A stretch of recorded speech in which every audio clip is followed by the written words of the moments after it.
2 years.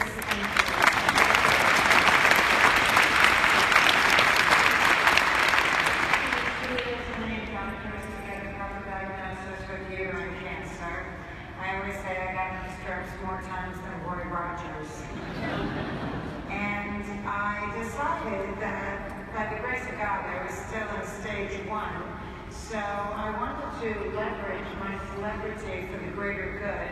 And I wrote what became the New York Times bestseller, Cancer Schmanza, and that morphed into the Cancer Schmanza movement because I realized as a public speaker that there was a direction that seemed to be missing in the health space, which is causation. I think that there's a tremendous amount of wonderful research done on trying to find a cure for the end stage of disease. But what I try to do is complement that wonderful work by engaging, educating, and motivating Americans on how to reduce their risk in the first place by living a preventative lifestyle.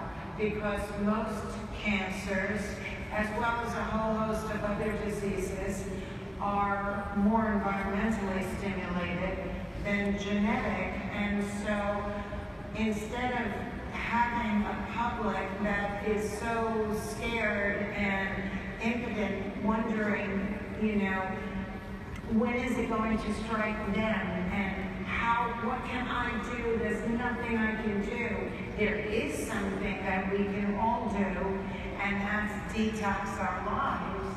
And what I always say is with, small government and no regulation, we can actually circumvent and go direct from consumer to lifestyle change and dictate responsible manufacturing trends as a result, because manufacturers don't want to kill us, they want to sell us. But they'll sell us anything that we're willing to buy, which right now is anything. So Cancer Schmanza has a Detox Your Home program because the home is the most toxic place to spend the most time in.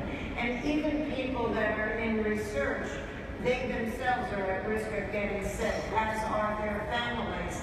So each of us, each one, teach one, to go to the market and start reading labels, dial everything back to products with ingredients that may have grown in your grandma's garden, and start living a more exemplary life. Look at the things, because 1 out of 2 men and 1 out of 3 women are expected to get cancer in their lifetime. The children of today, for the first time in U.S. history, are anticipated to not live as long as their parents, and babies are being born pre-polluted with 200 to 300 chemicals found in the umbilical cord. So we have the opportunity to change that and do it personally, make a fun lifestyle change for our families. So I feel like I got,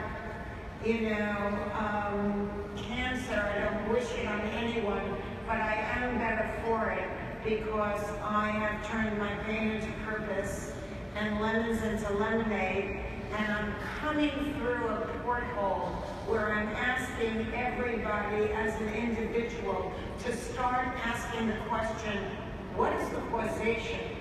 Why did I get this cancer or autoimmune problem? And then start looking at what you do every single day in your life and change that. Thank you so much. Thank you. That's wonderful. Message of like personal empowerment. So such simple things you can do, like not smoke and avoid sun exposure. And And I want more than that. Thank you. We move on to Dr. Drescher, who is the head of the oncology.